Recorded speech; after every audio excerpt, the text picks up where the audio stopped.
Сайн байцгаана уу? Монголын санхүүгийн мэргэжлийн хинжээстэй холбооны ээлжид нээлттэй хичээлийг эхлүүлж байна. Хичээл 211. Энэ хичээлээр төв судалгааны асуудлыг үргэлжлүүлэн олж үзнэ. За холбогдох ном болон блогийн нийтлийн хаягийг энэ дээр зааж өглөө. За энэ хичээлтэй холбоотойгоор нийгмийн сүлжээний өмнөд нь тавигдсан зарим хичээлүүдийг эргэн санахыг зөвлөж байна. За тухайлбал жинэлсэн ба жинлээгүй тунцын талаарх хичээл 41-ээс 42, дисперсийн талаарх хичээл 43-аас 45 болно. За энэ хичээлээр төвөрийн хүлээн зөвшөөрөгдөх оновчтой хэмжээг үнэлэх итгэх магадлалыг олох хичээлийг явуулна. За энэхүү итгэх магадлалыг илэрхийлэхэд энэхүү нооноор татдагсан томьёог ашигладаг. За энэ томьёо нь төвөрийн дундаж утгадах магадлалын үнэмлэхүй өөрчлөлтийг илэрхийлдэг.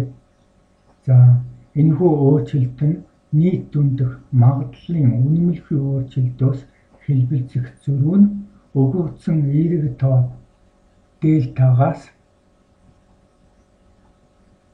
хэтрэхгүйг илэрхийлдэг. За үүнтэй холбогдуулан эмпирик тоо мэдээллийг энэ дээр өглөө. Нэг нь зис молибдений үйлдвэр зис утасны бат бэхийг шалгаж үр дүнгийн доорх үснэгтэнд харуулсан болно. За 400 зис оромогоос үзсэн бүх хэсгийн дундаж тасрах хүчлэл нь төвөрийн дундаж яасан 0,4 кг хуваах нь миллиметр квадратаас хэтрэхгүйгээр ялгаатайг дараах хоёр аргаар тооцоолно. Нэгдүгээр давталтай төвөрийн аргаар, хоёрдугаар давталгүй төвөрийн аргаар. За энэхүү өгөгдлийг хүснэгтээр дэлгэрэнгүй байдлаар харууллаа. За X-ээр бол ажиглалтын тоо, F-ээр эдгээр ажиглалтын давталтыг илэрхийлсэн. За энэ дээр төвөрийн дундажийг тооцоолготой холбогдсон мэдээлэл бол эхний хэсгээр өгөгдсөн. За ажиглалтын тоо давталтаа үржүүлээд түүнийг нийт давталтын тоонд хувааж төвөрийн дундажийг илэрхийлсэн байна. За энэ нь 45.1 кг-ыг хуваах нь миллиметр квадрат. За дараа нь төвөрийн дисперсийг илэрхийлсэн. За үүнтэй холбогдсон томьёо болон түүнд орлуулсан тоо мэдээлэл энэ дээр өгөгдсөн байна.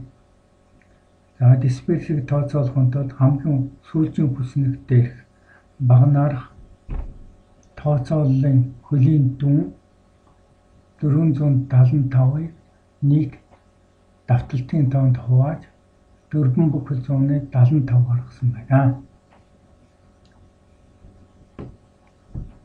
За дараа нь энэхүү хүснэг дээрх тоо мэдээллийг ашиглаж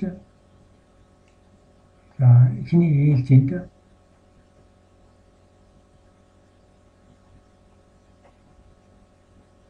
давтагдах төвөрийн дундаж алдааг томьёоны дагуу илэрхийлсэн. Энэхүү томьёонтой холбогдох тоо мэдээллийг орлуулсан байна. За эхлээд бол энэ бол дисперс энд өгөгдсөн байгаа. За мөн төвөрийн давталтын тоо энд 100 байна. За ингээд давтагдах төвөрийн дундаж алдаа бол тэгвэл 1218. За дараагаар нь энэхүү үзүүлэлтийг ашиглаад төвөрийн баталгаат магадлалыг дээр дурдсан томьёоны дагуу илэрхийлсэн. За энэ томьёонд бол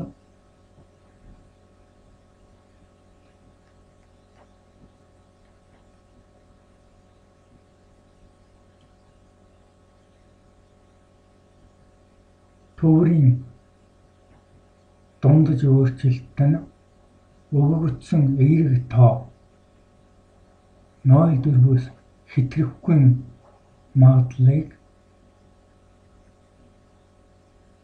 энд өгөгдсөн интегралийн магадлалын хүснэгтийн дагуу бол шалгаж энэ дээр үр дүнг илэрхийлсэн байна. За энэ фи буюу ft гэсэн энэ интеграл магадлалын хүснэгт бол өмнөх хичээлүүд дээр бол дурддагдсан байгаа. За энэ интегралийн магадлалын хүснэгтээс бол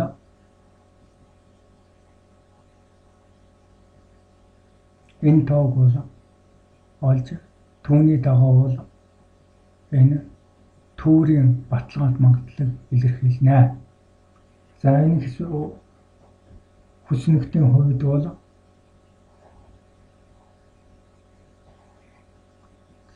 мөрийн дагуу бол жишээлбэл 1.8 аймаг болно.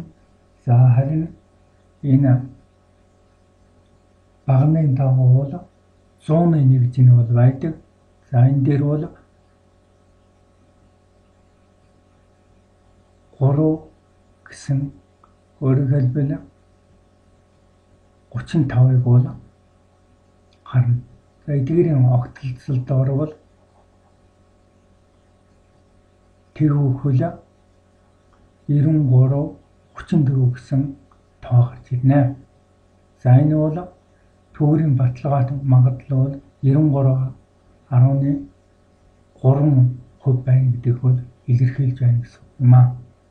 За дараагаар нь бол давтагдахгүй магадлалын хувьд бол төвөрийн дундаж алдааг бол холбогдох томьёонд бол орлуулан том мэдээллийг тавьснаар бол ингэж илэрхийлэх нь энэхүү дундаж алдаагаа ашиглаад төвөрийн баталгаат магадлалыг мөн дээрх адил бол фи гэсэн энэхүү интегралийн магадлалын хүснэгтээс бол харж олох юм аа. За үүний тулд бол мөн л өмнөхийн адилаар бол фи гэсэн энэ интегралийн магадлалын хүснэгтээс бол мөрийн дагуу бол 2.1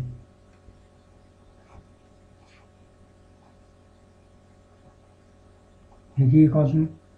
Харин 100-ны нэгж гэдэг дагуу бол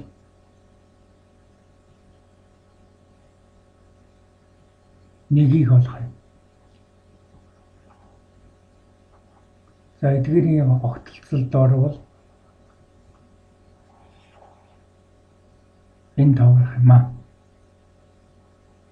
За ингээд өнөөдрийн хичээлийг өндөрлж байна.